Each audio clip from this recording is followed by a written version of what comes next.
Have you ever wondered how judges decide the amount of time a person must serve in prison for committing a federal offense? Turns out there is a system. An imperfect system, but a system nonetheless. We've all watched movies where an impassioned attorney, like Atticus Finch in To Kill a Mockingbird, delivers an epic closing argument, humanizing the defendant in a last-ditch effort to mitigate the legal consequences imposed upon their client or to secure, ideally, an innocent verdict. These scenes illustrate an important aspect of our country's criminal legal system, where judges and prosecutors adhere to laws and guidelines for charging and sentencing purposes, and also where criminal defense attorneys employ certain litigation strategies to influence what that sentence might be. Of course, not every case is a dramatic, high-profile murder. In fact, according to the United States Sentencing Commission, in 2021, 85% of reported federal cases pertained to drugs, immigration, fraud, embezzlement, or theft. But drug offenses accounted for 1/3 of all federal cases. For the last 40 years, state and federal government have been particularly focused on drug crime. So it begs the question, what might be different about federal drug cases when it comes to sentencing? And as the war on drugs has evolved, what story does the data tell us about drug sentencing over time? From the Drug Enforcement and Policy Center at The Ohio State University, this is Drugs on the Docket. Each episode will tell the story of how U.S. court decisions impact drug law and policy and continue to shape the war on drugs. I'm your host, Hannah Miller. Today, we're discussing federal court sentencing. If you like what you hear in today's episode, visit go.osu.edu/drugs on the docket to follow the series.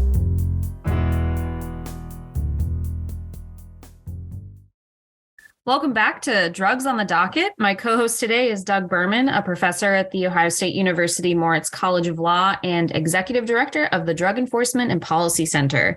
Before we introduce our guests, yes, 2 guests, double the trouble, double the fun, I want to point out that today's topic is very much in your wheelhouse, Doug Berman. Care to share about your blog with listeners? What's it called? What can people find on that blog? Thank you very much, Hannah, and thank to Mark Allenbaugh and Doug Passon for joining us. I'll introduce them in a minute, but I'm more than happy to talk about my blog, which stunningly I've been doing for almost 20 years now. It's called Sentencing Law and Policy, and just a little background for anyone who cares. I got it started when I was finishing co-authoring a casebook with the title Sentencing Law and Policy. And my first thought was this would just be a little website that would help users of the casebook find new material or kind of keep up to date and maybe build a little bit of community. And then the Supreme Court, bless its heart, decided to decide a bunch of big sentencing cases. And before I knew it, I was blogging about any and everything related to the Supreme Court's jurisprudence and then a range of other topics in this space. And so now, 20 years later, I'm still going, not quite strong, right? But going along and trying to do my best to both capture some of the kind of sentencing news that's out there on a variety of fronts and also host some commentary or promote other people's work in the sentencing space. And that's among the ways I've gotten to know both Doug Passon and Mark Allenbaugh. And so I'm grateful they're joining us today. Awesome. So if you're listening, check out Doug's blog. But until then, we've got a great episode about sentencing. So Doug, go ahead and give us some more background on Doug and Mark. Sure. So joining us today, first, we've got Doug Passon. He goes first because he's named Doug. All Dougs get special treatment in my world. And he's a criminal defense lawyer for over 25 years, an award-winning documentary filmmaker as well, very much a nationally recognized expert in the field of video sentencing advocacy. His firm helped produce high-quality defense documentaries, day-in-the-life videos, continuing legal education programs for attorneys across the country. And really the idea for this version of Drugs on the Docket podcast was a product of the great fortune I've had to be on Doug Passon's podcast, which is called Set for Sentencing, which shows up every week on all the major podcast opportunities. I very much recommend anybody interested in sentencing topics to check out Doug's work over there. It covers all sorts of subjects across a range of frontiers. And so I was just incredibly grateful he said yes to join us here to talk about drugs on the docket and drug sentencing today. Welcome, Doug.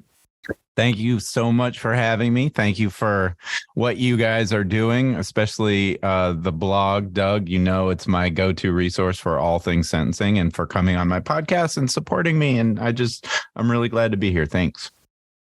So continuing our love fest, I get to say how grateful I am for Mark Allenbaugh's work. Mark is an attorney and entrepreneur with a nationally recognized expertise in federal sentencing, law, policy, and practice and data especially. He is a co-founder of Sentencing Stats LLC. Previously, he's been affiliated with the Sentencing Committee for the National Association of Criminal Defense Lawyers, the Federal Sentencing Guideline Task Force for the DC chapter of the Federal Bar Association, the U.S. Sentencing Commission's Practitioners Advisory Group, and the ABA's Corrections and Sentencing Committee. And that's a lot of committee work, Mark, that I know you do, but you also make beautiful charts and graphs. And obviously a podcast isn't the best place to show that off, but I want to welcome you here and thank you for the work that you've done through the years and helping me to both understand sentencing data and visualize it much better than I can on my own. Well, thank you for having me, Doug. I appreciate this opportunity. So we got a little bit of background on how Doug knows Doug and Doug knows Mark, but I would like to know, before we really kick things off, how do you, Doug, Passon, and Mark know each other? How did you first become acquainted, and what kind of work have you done together since? You want to do that, or shall I, Mark Allenbaugh? Go ahead, Doug. Well, Mark and I both have the good fortune to work very closely with a gentleman by the name of Alan Ellis, who is a nationally recognized sentencing and post-conviction relief attorney. And I've been working for Alan for about 8 or 9 years, and Mark, a lot longer than that, right? About 15 years, yeah. And Mark and I, we are such a great team. People refer to me as the soft stuff guy, and Mark is the hard stuff guy, because he's very much about the guidelines and the statistics and the data. And I'm very much about the story. And so we work together because both are very, very important elements of sentencing. And that's our division of labor. And we really work well together. And Mark is a regular guest on Set for Sentencing, lending his expertise on the guidelines. Oh, I worked in another Set for Sentencing plug. Let's see how many we can do. Well, it's Mark's turn to do some plugs now, and then I'll ask you a more pointed question in a minute, but go ahead. I guess I could do the plugs as we go along and we talk about some data. I'll start with you, Mark. In federal courts, the reality is, roughly speaking, maybe half, maybe even more than half of the cases that work their way through the federal system are either directly drug sentencing cases or, drug activity is somehow connected to them. And my sense is, and I like the kind of hard and soft dichotomy, so I may use it here, both on the hard side, drilling in on the data and the way the guidelines function, and on the soft side, how you tell stories in this space. It may not be different in kind, but it's different in degree, that a drug case necessarily kind of engages the way we think about sentencing in a somewhat different way. I just really love to get your take on how drug cases feel different when maybe they're coming to you and someone's asking for, an analysis of comparable results or how the guidelines are functioning. Because I do think they are something of a different animal. Yes, the drug sentencing is a different animal than federal criminal sentencing overall, mainly because of the influence of the mandatory minimums over the years with respect to the crack cocaine and the powder cocaine sentencing disparity. But also related to that, of course, is the racial component. As you look at the Sentencing Commission's data, you can see that there are some very dramatic and statistically significant racial disparities, not only with sentencing, but the types of drugs that are involved in the prosecution of drug offenses. They're treated differently under the guidelines, and there is not really empirical evidence as to why those are treated differently if the point of the guidelines and the point of sentencing is to try to reduce recidivism or to deter future offenses. That has not seemed to work at all. And just to go into my overall critique of the guidelines, is they're genius and awful at the same time. What they are awful for is providing guidance or any type of guideline to courts in terms of what sentence to impose. For your listeners that don't know how the federal sentencing guidelines work, it's a complex algorithm that pumps out two variables for a judge to look at. One is what's called the total offense level, and that's a number from 1 to 43, where 43 is the highest or most severe offense level. and the criminal history category, which is a category from 1 through 6, where 1 indicates the offender has very little to no criminal history, and 6 is generally somebody that you would call a career offender that has recidivated quite a bit. When the guidelines were first created back in the 80s, they were mandatory. And then the Supreme Court case called Booker came along in 2005 and made the guidelines purely advisory. And what that means is the guidelines, because they're purely advisory, judges do not have to follow them. So what has happened since 2005, judges have, in an increasing frequency, departed or varied, as we call, that's the term of art now, is a variance, varied from the guidelines, almost always below the guidelines. Is that the genius part that now judges have that discretion, or? Well, no. One of the main points of the guidelines was to increase uniformity in sentencing. So similarly situated individuals would be sentenced similarly. And now, because it's, if you will, a crapshoot on whether or not a judge is going to follow the guidelines, and if he or she decides not to follow the guidelines, how far below they're going to vary below the guidelines, there's no rhyme or reason to it. And so the guidelines have become a mess with respect to sentencing. So that's the bad part. But the good part, and what hasn't been, I think, leveraged or understood by the courts and prosecutors and defense counsel, is the data. And what you can do with that data is go out and find those that are similarly situated and see with all the data that the commission has collected over the years to see how people that have committed similar offenses are getting sentenced, as well as those that have committed dissimilar offenses. If you're a judge and you're considering imposing a pretty significant sentence on somebody for drug offenses, well, how would that match up to, let's say, somebody who committed a serious aggravated assault or something like that?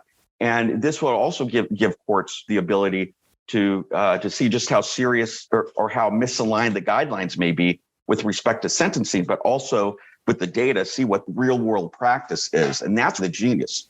We're hearing, Doug, how a data guy thinks about how we can do better. And, I wonder, and especially thinking of you as the story guy, everybody's story is different. And is it your sense that, no, everyone's unique, every case is unique, and every sentencing has to be unique, that the kind of soft story factors are what judges are responding to when they're kind of ending up all over the map here, as Mark was suggesting, and whether you would take pride in that to some degree, because it means people are telling good stories, especially in drug cases, where I do think we hear different accountings of whether it should matter that somebody themselves had a drug problem or were, actively involved in, distributing in vulnerable communities and the like. And so I would love your take on both Mark's view about where the data takes us and just how these drug cases should be looked at. Well, first of all, Doug B., I'm not a fan of the guidelines, especially the old regime prior to Booker in 2005, because it was so difficult to deviate from these guidelines. So it's basically, this is the offense. This is what the guidelines say. Here's your punishment. And I am a firm believer that we do not just sentence for the crime. We sentence the person. That you have to look at the person's life circumstances, their life history, and the circumstances of the offense. So yeah, every single case is different. So to use this blunt tool of the guidelines, to me, has always been a problem. And then you add to that fact that these guidelines were so fundamentally flawed in their inception. And now that they're advisory, that's great. But it's like, think of that in real life. What does that mean? It means they give the judges advice. And so in your own life, who do you take advice from that you trust?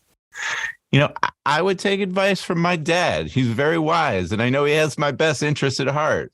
The drunk uncle at Thanksgiving, not so much. And in my opinion, these guidelines are the drunk uncle. But here's the beauty of it, and here's why I love Mark Allenbaugh, because what he does with his deconstruction of the guidelines and with his looking at the data and with his scientifically based evidence that these guidelines are fundamentally flawed, therefore they should be ignored. He is like, I guess I'll use a Midwestern reference. Is it snowing there? Giant snowplow.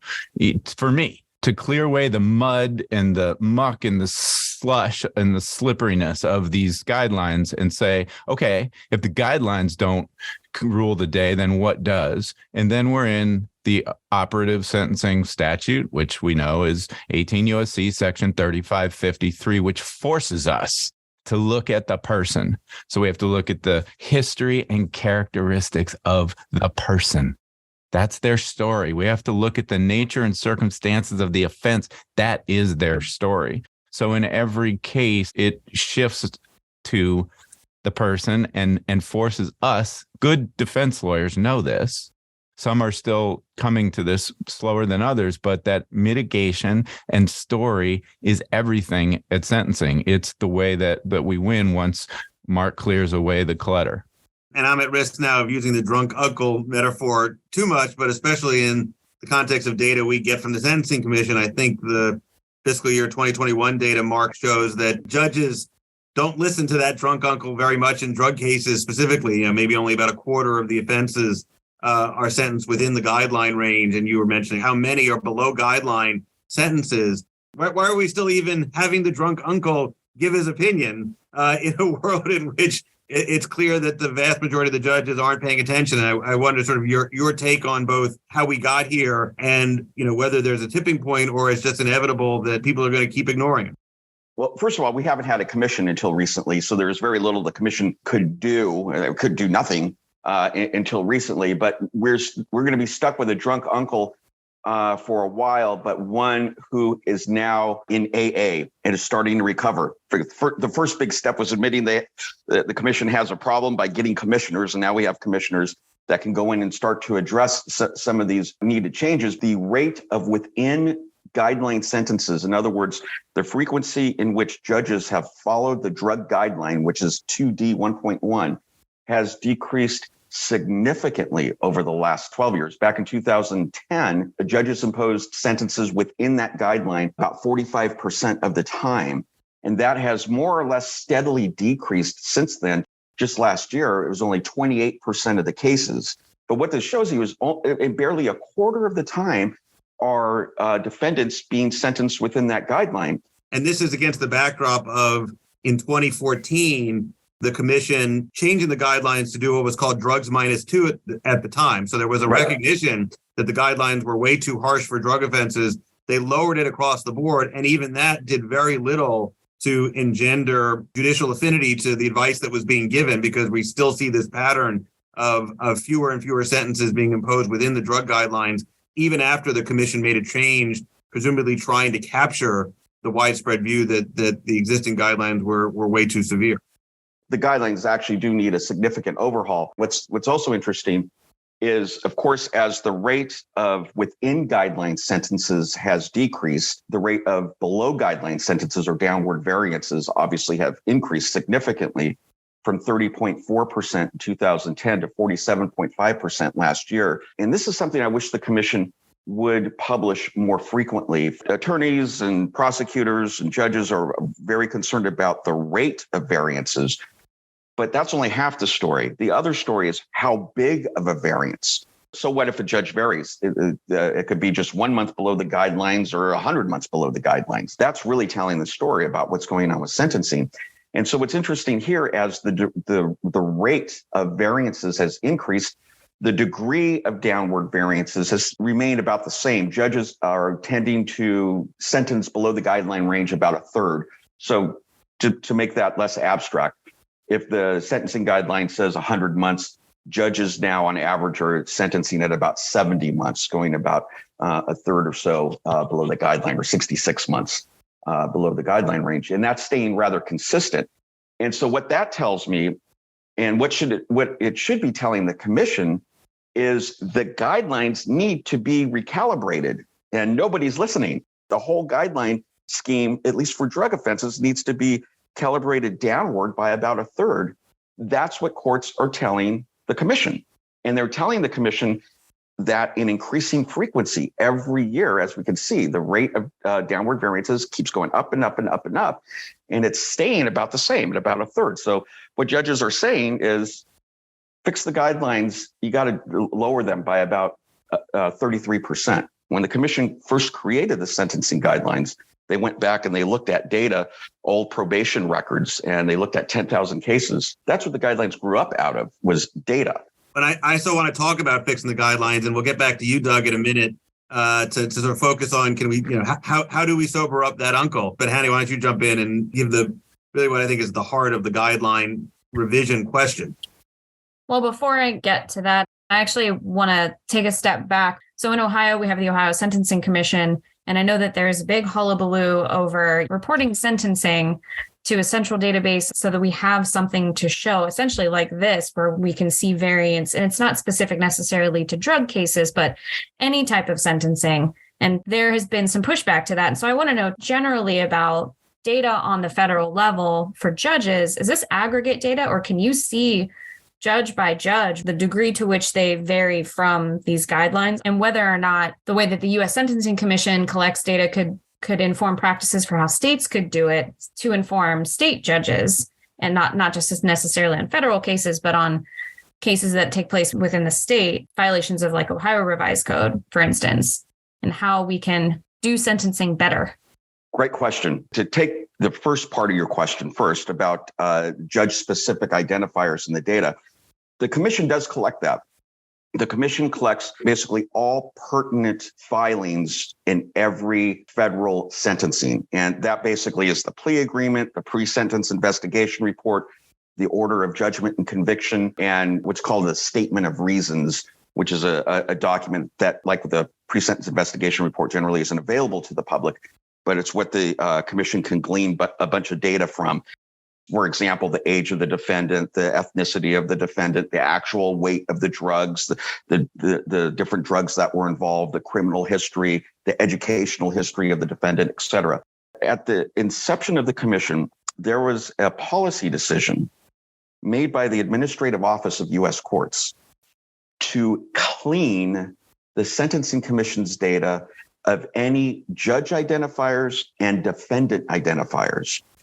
So what that means is you can go in the data, you can go into the commission sentencing data, and you can find every single case that has been sentenced within the United States over the last 20 years. But what you cannot find is the name of the defendant or the name of the judge. And the reason why that policy decision supposedly was made is the administrative office and federal judges at the time were afraid that that data would be used by Congress or politicians or other interest groups to criticize judges for their sentencing. That makes no sense to me, frankly. Oh, right. Yeah, right. Imagine that. yeah. I mean, that is the purpose of the data. And again, federal judges, unlike state judges, they're not voted into office. They're appointed for life. They have life tenure.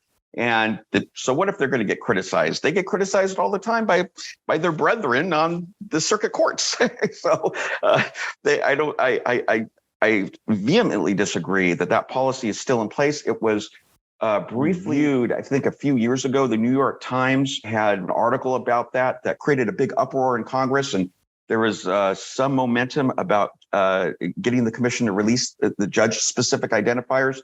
But then I'm not sure what happened, and just the next news cycle went on, and that kind of disappeared. But that would be something I think that really needs to be addressed. Now, with that said, I have a way where I can get the judge-specific data, but it's very time-consuming and it's very expensive to do, and it's not something that's very easy to do. And with that, in that regard, also the commission's database, even though it's publicly available, it's a mess. And unless you're an expert, not just in sentencing law, policy, and practice, and the guidelines, but the data itself, it's very hard to decipher and make it useful. Though I am not that sympathetic to the, oh my gosh, people will look at what we're doing, I am sympathetic to the reality that sentencing data can be removed from the stories, and people who don't fully understand the reality of different dockets, different caseloads, different advocacy made by different lawyers in different cases, it's dangerously easy. And we had an example of this a couple of years ago where somebody takes the database, crunches a bunch of numbers and says, this judge, according to the data, is the most racist because they give the longest sentences to African-American defendants. And this judge is giving the lowest sentences to sex offenders. And in fact, we saw kind of a variation on this during Justice Ketanji Brown Jackson's hearings with respect to the child porn cases. And so is there a similar risk when it comes to the stories? Well, there's a risk. Just let's focus on the statistical aspect that you talk about.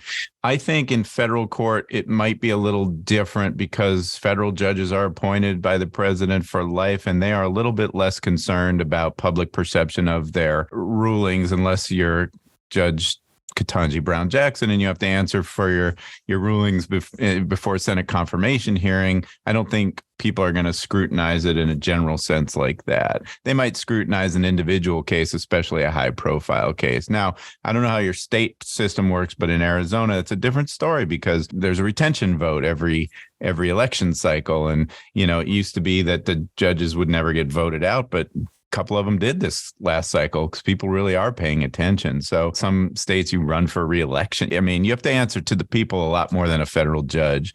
So putting that aside, with the story element, I think it's the same thing. Federal judges especially are by and large independent, and they're going to make the right decision based on what is the true facts presented in a case. And unless, again, it's a high-profile case like an Elizabeth Holmes or something like that, nobody's paying attention, and the judge can do what she's going to do in the comfort of her kingdom, and it's going to be okay. And as far as story goes, look, there's always a risk. What we do as defense lawyers by default is highly criticized and misunderstood by the public.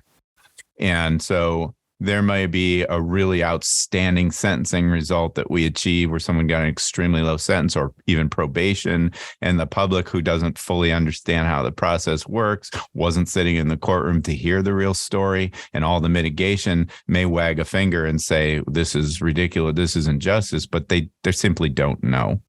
But my contention is a good story, a credible story, well told, will always move the needle at sentencing, no matter what the outside perception may be. Because you're in Arizona, you are in a very different part of the country than, say, Northeast. Can you talk a little bit about how you have told stories, or if there's a major difference in how you need to tell stories, depending on the defendant, where they're coming from, the outcomes and the impact of the sentencing on those individuals? And I'm speaking specifically about people of color living in the Southwest or living in Arizona. I was a federal public defender for 12 years. And I remember the first day in court, and my mentor, who's now actually Superior Court judge, took me around to the initial appearances where, for a person's first arrested, and all the people who are arrested that day have to see the judge for the first time, and they're all seated in the jury box, shackled. And he stood up, my mentor, and said to the court, I'd like the court to take judicial notice that every single person in this jury box, shackled, is either brown or black. And that's the reality of, by and large, the justice system in general, but it's specifically in Arizona. We're a border state, so obviously we have a large Hispanic population. We're also a lot of Indian reservations. So American Indians comprise a huge percentage of federally charged because the major crimes from the reservations go federal. And then we have all the immigration crimes being a border state. And then drug trafficking crimes are huge because they're smuggling drugs across the border. And also they've stepped up enforcement on the Indian reservations because methamphetamine especially has become a problem in certain communities on the reservation. So they're stepping up federal enforcement, i.e. arresting low-level hand-to-hand sales under the assumption that that's going to somehow deter the public, as if there's not going to be 10 more people behind that person once she's carted off to jail. So in terms of the kinds of stories we tell, I mean, those are pretty potent ones, especially the hand-to-hand drug sales.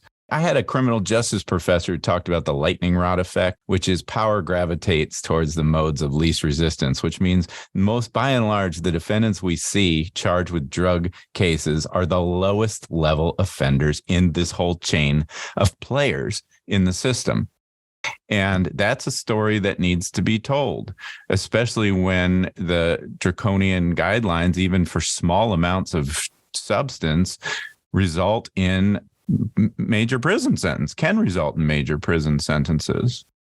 My fear is sometimes that quantity ends up playing this misguided, overinflated role just because all the other possibilities are themselves so slippery. Everybody's going to say they're just a low-level, mule, and they didn't have a major part in the deal. And, we'll assert that they had this mitigating factor or that mitigating factor. What becomes kind of the low-hanging fruit is to zero in on quantity. And so that's why the guidelines haven't changed with that basic focal point. And yet, as we've talked about earlier, judges don't think that's a good metric, or else they'd be following the guidelines more. So sort of your take on the role that drug quantity plays here, and then, where would we go if we're trying to sober up that uncle and get them to give better advice? Absolutely, judges see the weight of the drug as not only overly punitive, but overly complicated in how to calculate. I mean, the guidelines are complicated enough, but then the drug guideline is like its own sub-guideline. And there's all these machinations and algorithms that the court has to go through to figure out if the case involved crack cocaine and fentanyl and then ecstasy. You have to make all these calculations to come up with a marijuana equivalency. And it's just mind-bogglingly difficult. I think judges, by and large, just give up on that process and say, I'm not going to sit here and try to be a mathematician and go through calculus to come up just with a simple number. But to answer the second part of your question, what should judges use or what can the commission use in place of that, is I don't think it needs to be replaced, just simplified. And this is where the data could come in handy.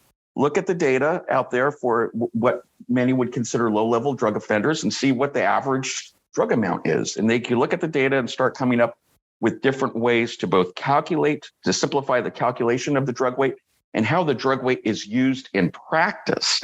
And see, that's the beauty, I think, of the guidelines, and what's constantly overlooked is the data. The guidelines were born of the data. They need to be revised according to the data, and they're not. They're being revised according to policy and hunches and non-scientific political machinations rather than the science from which they were born. And so let's look at the science, let's look at the data, and that will resolve this issue.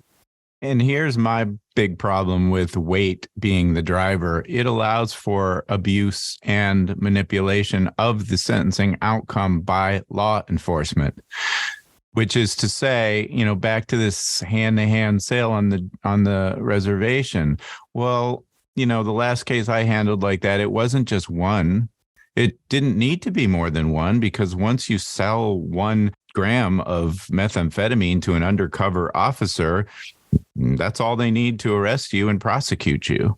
But that's not good enough, because they know that if they could do 10 sales over the course of a few months or 20 sales, then they can aggregate that weight and influence the outcome of the sentencing. And so it's a tool for them. And, we've had these reverse sting cases, which is undercover officers set up an imaginary, say, robbery of a drug stash house. And they say, there's going to be 6 pounds of cocaine there that we can take and sell it and redistribute and sell, and we can make $1 million. Well, guess what? There are no drugs, but they get to take 6 pounds and use that as the weight on the guidelines, which is then in the land of mandatory minimum prison sentence, taking discretion away from the judge, which is a whole other problem. But these are a weapon that are used to try to shape the outcome of sentencing. That's a problem.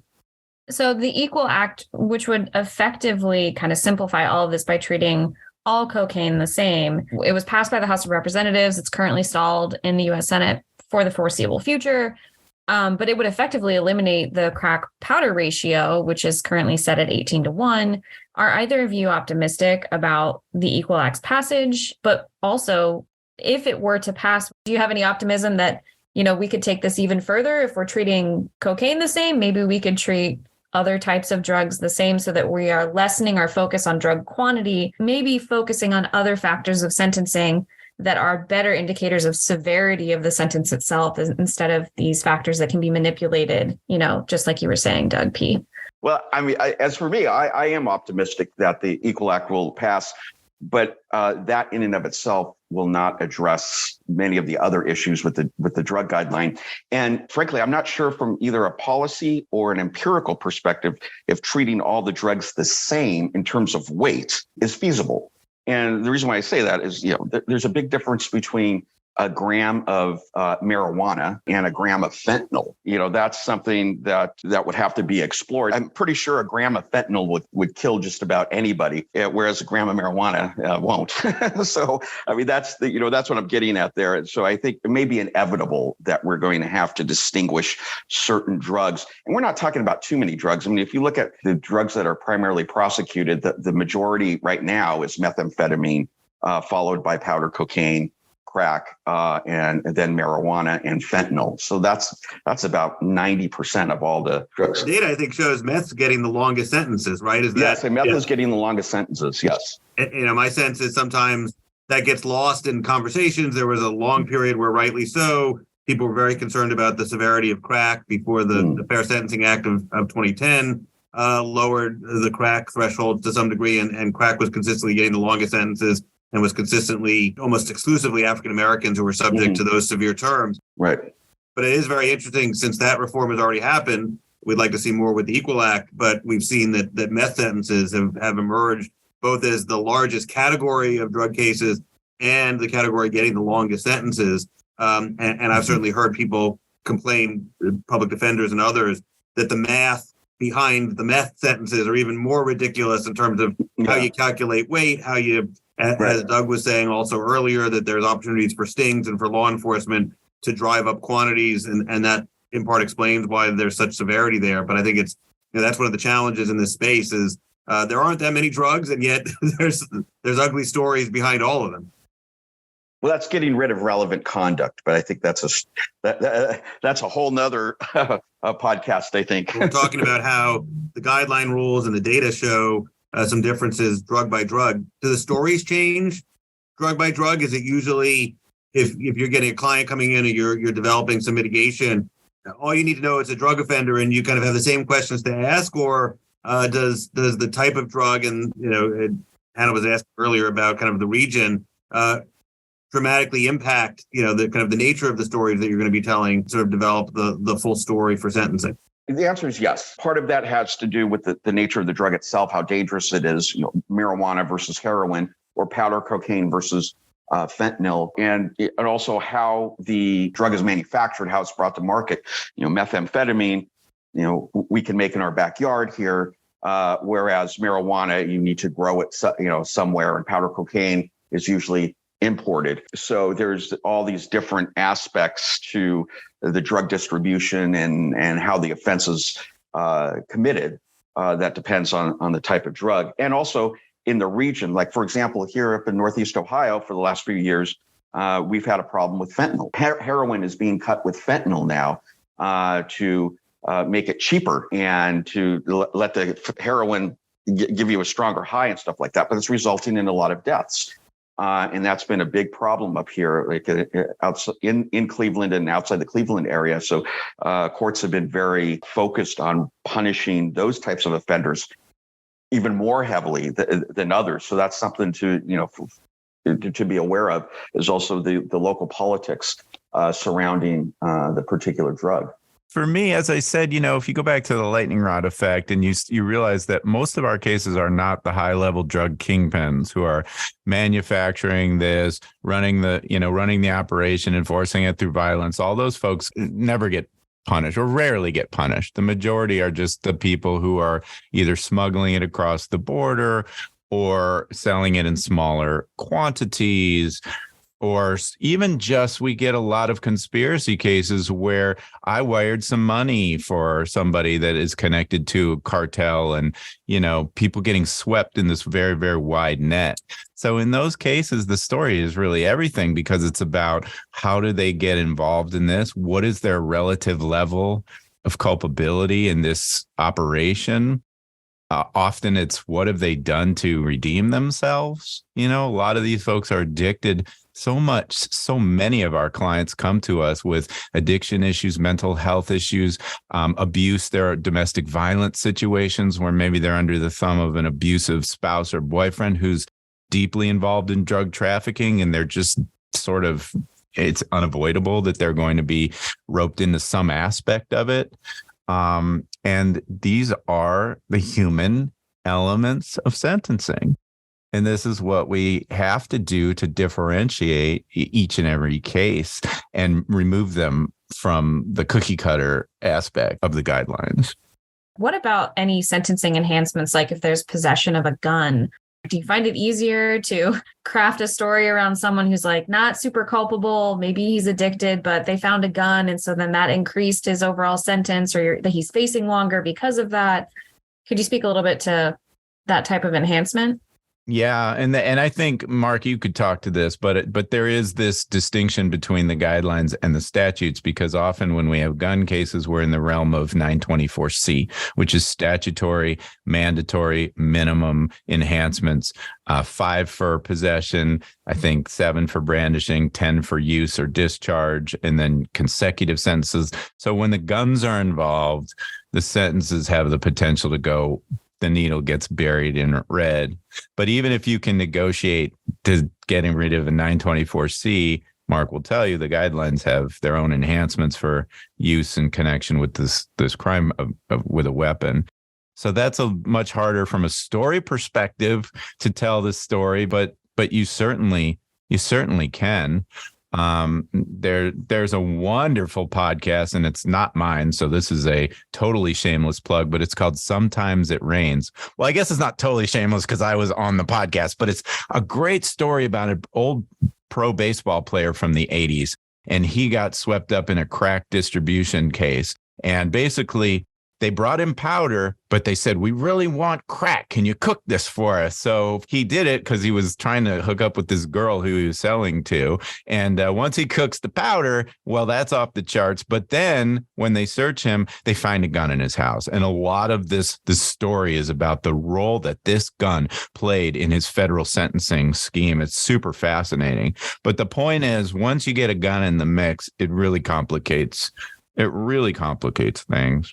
I'm going to start wrapping this up, but focus on something that I know you all think about a lot, and that's the role of prosecutors here. And I just would love your sort of take on, if there are some prosecutors out there listening to this, how do they kind of operationalize these concerns? Is this something the executive branch just has to kind of go along and get along, or is there possibly a special role for the Attorney General and his instructions to line U.S. attorneys about how to deal with these kinds of cases? So talking just federally, I think back when President Obama was president and we had the Holder memo, Eric Holder, and it was basically a directive to all of the federal prosecutors around the country to ease off of mandatory minimum charging or drug enhancements, those types of things. Because let's face it, I talked about how the police have the power to kind of shape the sentencing outcome on the streets, but prosecutors really have the ultimate power because they decide what to charge.